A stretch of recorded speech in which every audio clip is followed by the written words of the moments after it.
Thank you for downloading this podcast on 702.co.za or capetalk.co.za. Stand up for the law. Stand up for decency. Stand up for compassion. Stand up for respect. Stand up for your community. Stand up for your future. Stand up for South Africa. LeadSA.co.za. The Naked Scientist on Talk Radio 702 and 567 Cape Talk with Rudy Clappy. Okay, The Naked Scientist is brought to you by MWeb Connect, and you can. Good morning to you, Chris. Hello, Reedy. Hi, I forgot were you in Australia last week? When were you away? Is that still coming? Yes, I was talking with you from Sydney in Australia last week, and I literally got back yesterday. So just touched down yesterday afternoon. So I just arrived back in the country. Only the next day, as I was reading some of the tweets that came through during the show, I thought, no man, didn't he say he was going to Australia? Was he in Australia yesterday? Is that why the line wasn't so clear? I felt rather silly for remembering after the fact. And Chris, any interesting things that you were doing? Was it personal or was it in your role as the Naked Scientist? Because that's what we're interested in. Yeah, it was mainly professional stuff. I started off in Sydney because we have relationships with the ABC, the equivalent of the BBC in Australia. So I went to see them because we've got some things we're cooking up there. Mm-hmm. And I wanted to get some sunshine. So that was nice. Then I went over to Perth because there was a conference happening in the west of Australia called the Australia Omics Conference. And this was all about bringing together scientists who are looking at all of these different omics, like genomics, metabolomics, proteomics, all these different specialist ways of looking at how cells work. And we listened to all these amazing speakers, actually. There were people there who were sequencing the genomes of people who died 5,000 years ago. There were people working out how DNA is controlled in cells. It was phenomenal, actually. And I was interviewing people for our programme, so I came home with a big load of interviews on all these things, which I'll now start editing.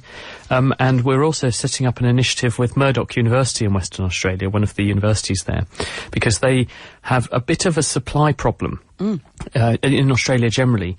There's about 5,000 jobs going every year in agriculture.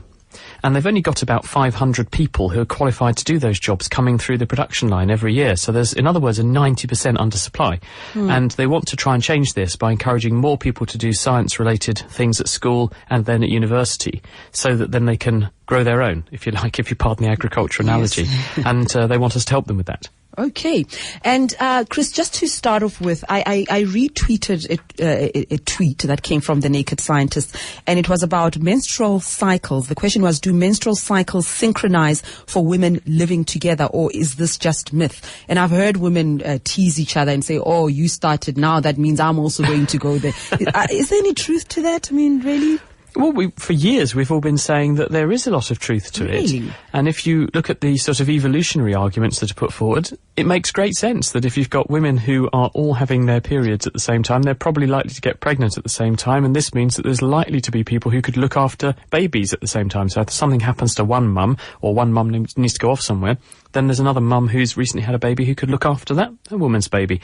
But the thing is that we decided to actually look for the evidence on this, and we approached a number of people who are now saying, actually, if you look using the right statistical tools, there doesn't appear to be a relationship between people having their periods together or not. It doesn't seem to happen. It seems to be basically reporter bias. People tend to notice when they are having their menstrual cycles coinciding. They don't tend to report as much when they don't, and it's leading to people concluding that there is a relationship and there isn't.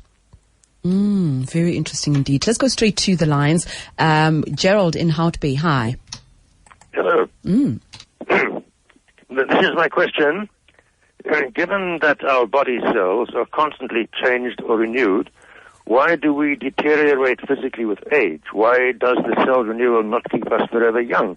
Does it mean that aging is genetically pre-programmed? Is this a function of evolution designed to allow for constant improvement through evolution? That's my question. Hello, Gerald.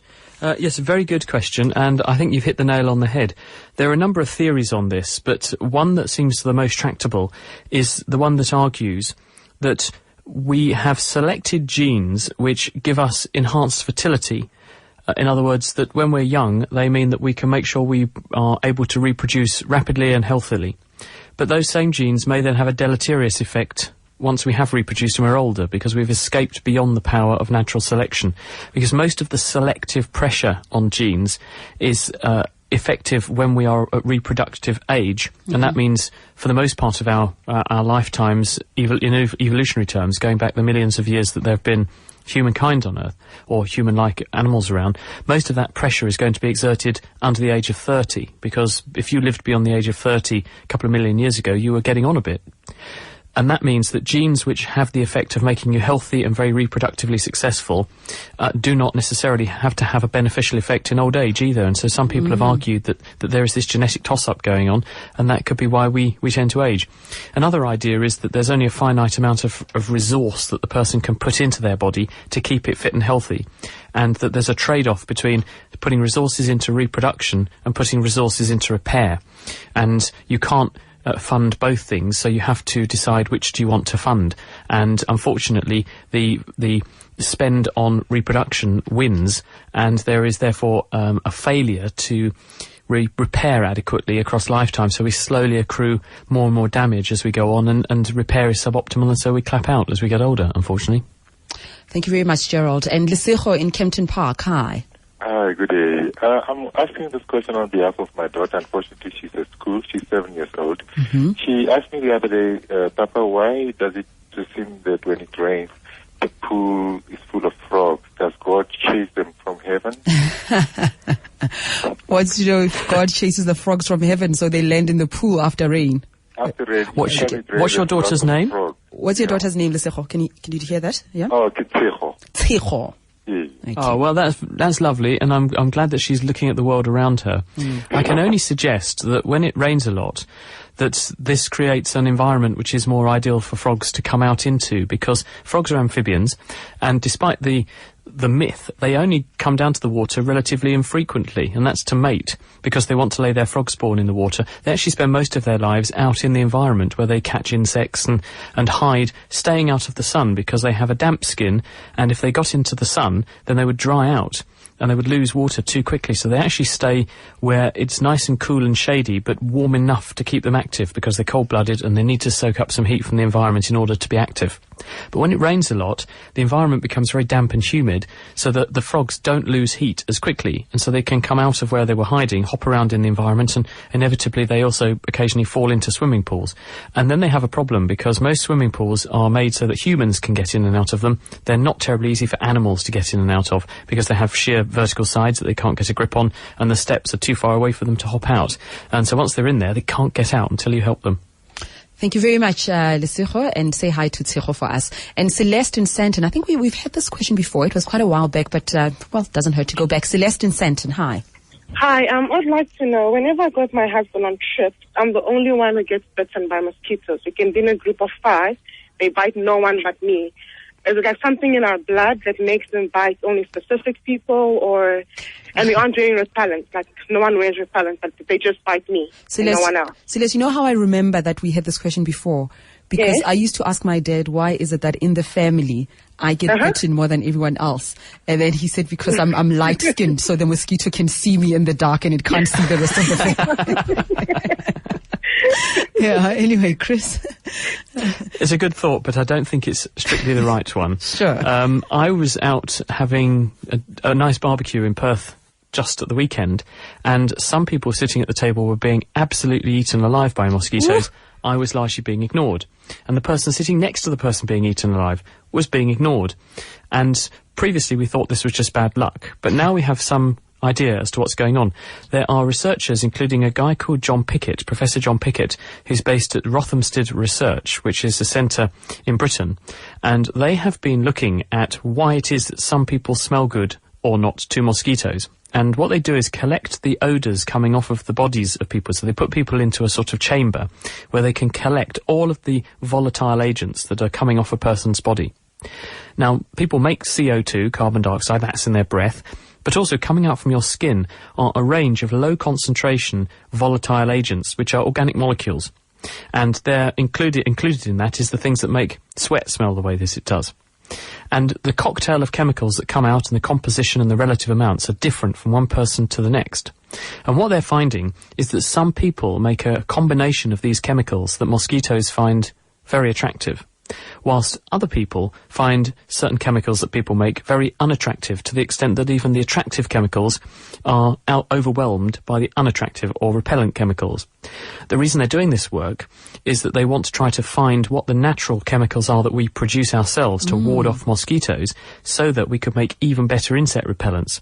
And the other thing they're interested in looking at is in countries where mosquitoes cause diseases like malaria, do we find people in the population that tend to naturally produce lots more of these repellent chemicals? Because over the course of evolution, nature would have selected for those people who are less prone to being bitten, because they would have less chance of getting malaria. So they're looking at those sorts of questions now, with the ultimate goal of coming up with much better mosquito repellents that are also safe. Very interesting indeed. Thank you very much, Celeste, for the question. Let's go to Sipho in Meadowlands. Hi, Sipho. My question to the naked scientist is on epigenetics, EPI genetics. I want to know, I know it's a big buzzword now on DNA regulation, but I want to know, because now the clinical trials, I believe, on solid tumors and all these drugs that regulate how the DNA protein. Now I want to know, where are we and where is the going, and how does it really work, epigenetics? Okay, a brilliant question, and something which is really important and just beginning to really gain enormous traction in science. When people like Watson and Crick 50, 60 years ago sequenced the genetic code, we thought that that was it. We thought that that's how cells are controlled. They have genetic messages written into the DNA which tell cells how to make chemical recipes which run the cells by making various biomolecules that cells need. What we've realised since, and really we understand a lot more about this now, is that those genes are controlled not just by turning on and off genes, but also by adding chemical groups onto the proteins called the histones that the DNA winds itself round. And when you add things called methyl groups, and in some cases acetyl groups, onto these proteins, you can control how active a gene is. And there are various chemicals in the cell that add these chemical groups or remove these chemical groups from these histone proteins. And in some cases, they can even add methyl groups onto the DNA letters, some of them, itself. And this has the effect of regulating the expression of different genes. And why this is important is that scientists are now beginning to look at certain diseases, exactly as we've just heard, cancer might be relevant here, because the genes that tend to be affected in cancers or tend to be mutated or more active or less active than they should be include genes associated with growth. And so some of the problem associated with cancers growing too much is because these chemical groups have been changed on the proteins attached to the DNA. And so scientists are wondering whether we might be able to control cancer cells better if we can work out how to put those groups back on or take them off appropriately. There are also some other diseases which are associated with these changes occurring or not occurring in the right places in cells. So we're now beginning to understand how these things are set and also how they can be unset, because they may hold the key to treating a raft of different disorders like diabetes and other things like that. Thank you very much. Let's take a break. Shall we take a break, Thomas? And then Khosi, Alexander, Steve, I see your calls coming back in just a moment. The Naked Scientist on Talk Radio 702 and 567 Cape Talk with Rudy Clappy. All right, and our lines are open for you on 021-446-0567 or 11-883-0702. Alexander in Pretoria, hi. Hi, good morning to you. I just need to ascertain, why does Bell's palsy occur in men predominantly and in pregnant women only? Bell's palsy, okay. Bell's palsy, yes. And also, if you do have it and you've been cured from it, will it happen to you again? Thank you. I'm listening on the radio. Mm-hmm. Hello, Alexander. The answer to this is unknown, but the most likely thing that's going on with Bell's palsy is that the facial nerve, which is the motor nerve, which comes from the brainstem out onto the face to supply the muscles of facial expression, and that's it. That means the muscles around your mouth, the muscles in your cheek, around your eye, and so on. It has to come out through a very tiny aperture, which is called the stylohyoid foramen. And to come out through that tiny hole, it's got to be, the hole is extremely small. And if anything causes swelling around the nerve, then it can squeeze the nerve and pinch off the nerve fibres. And the messages coming out of the brainstem don't fit through properly. It's stylomastoid foramen, I think. Sorry, I got that wrong. So usually things which cause inflammation in nerves will trigger it. And sometimes being pregnant can also trigger it, because when you are pregnant, fluid can build up in the body, because one natural consequence of being pregnant is that there's loading of the extracellular fluid. You increase the amount of total body water. And this means there's more water in all the tissues. And if the nerve itself has more water in it, then it's bigger and it can be squeezed. And if you squeeze it, then you get the paralysis of one side of the face. And you can recognise if this has happened, because if you say to someone who's got it, "Can you smile and show me all your teeth?" then their mouth opens nice and widely and shows all their teeth on one side, but very few teeth on the other, and the mouth might droop a little bit on the affected side. It can also be caused by a virus, herpes simplex virus, which causes cold sores, and possibly also varicella zoster virus, the cause of chickenpox. This may also be associated with inflammation around the nerve and causing the nerve to become paralysed. It's not necessarily permanent, though, and when either the swelling goes down or when the infection that caused the nerve to be temporarily damaged goes away, then nerve fibres can regenerate, and they do that at about the rate of a couple of millimetres a day. They grow back down the nerve and back into the muscle. So most people do get back quite good function. The usual treatment is, if it's caused by a virus, to give a drug called acyclovir, which can stop the virus and therefore stop the damage to the nerve, and some steroids, and the combination of these things brings down the inflammation and helps it to resolve. If it does happen, though, there are other reasons why it can happen, including things going on inside the head, including things like tumours. So it's very important to make sure one of those isn't happening as well. So there are common causes, but occasionally rare causes that are more serious. So if it does happen all of a sudden for no reason that can be explained, it does need to be investigated. Right. Good luck, Alexander. And Steve has a follow-up question to the frogs conversation we started earlier. Steve, hi. Hi, Mr. Scientist. Do frogs have a sort of a sense like turtles do where water is? I tell you why. Is we built a house on top of a mountain some 200-300 meters on a rock outcrop above the water and a kilometer away from the water. We built a rock pool, and while we were building it, it filled up with a bit of rainwater, and and frogs appeared in the pool. How on earth did they know so far from the water, so high up above a mountain, that there would be water there? Are they like turtles that sense where water is? Hello, Steve. I don't know the answer to this question, but I would speculate that they certainly do, because water is so fundamental to their ability to reproduce and to their life that it's almost certain that they're going to know what sorts of smells go along with water, because if there's a patch of water around, there are other smells that go with it. There are things given off by microorganisms that live in the water, lichens on the rock that live near water, algae produce various chemicals, and frogs are really sensitive. They have a good sense of smell, and they can almost certainly home in on those smells, which they have learned to associate with water. One other interesting thing is that there was a paper published a couple of years ago from Italy, where some researchers went to study a mating process that happens with amphibians around a lake in the mountains in Italy. And every year, at a certain time of year, coinciding with the full moon, all of these amphibians gather in this lake in order to have a mating ceremony, for want of a better word, and they mate and then they disperse. And for some reason, these frogs began to appear, and then they abruptly disappeared, and then there was a massive earthquake a couple of days later. And then the aftershocks carried on, and it wasn't until all that was over that the frogs began to come back. And the researchers speculate that these frogs somehow knew that there was something going on and that there was going to be this earthquake, and they were speculating that perhaps there were chemicals coming up from the earth as it began to move a little bit ahead of the earthquake that the frogs were sensitive to. So they are really sensitive to chemicals in the environment, and I suspect, like you speculate, they can smell out water, although they're not smelling the water necessarily itself, they're smelling the things that go with it. Thank you very much then, Steve. And from this Steve to another Steve in Pretoria. Hi. Hi, Reddy. Hi, the Naked Scientist. How are you? Well, fine, Steve. Your question. Thanks, Steve. I'm also fine, thanks. I'm just trying to find out, in the rural areas during the rainy season, they actually put car tires on top of the houses' roofs. They say that prevents lightning.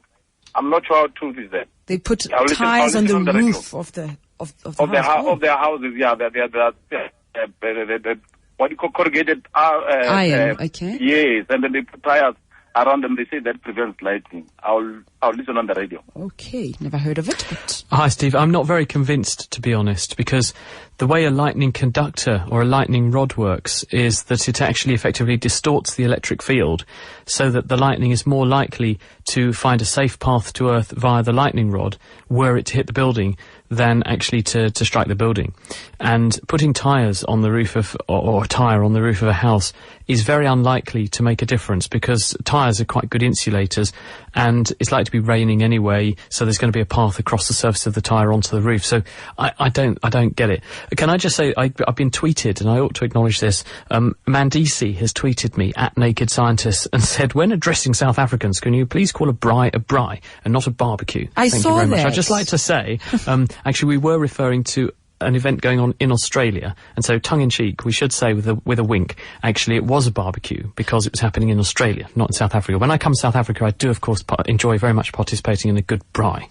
That's actually strange, Chris, because I started writing to this person and I decided not to do it. I decided to be nice because I wanted to say, I wanted to ask which South Africans have complained. Is she a spokesperson for the South Africans? Or, if of all the questions she could ask you that one. We understood that you were talking about Australia, but some people feel strongly about these matters. Well, no, I just think it's important that we do read these things, everybody, and we are very, very in tune with what people think. We're trying to please you all the time, so please keep your tweets coming in. We enjoy them. And we fail them all the time, don't we? You should have mentioned that one. We'll speak again next week, Chris. Thanks, Reedy. Have a good one, everybody. Bye-bye. Bye.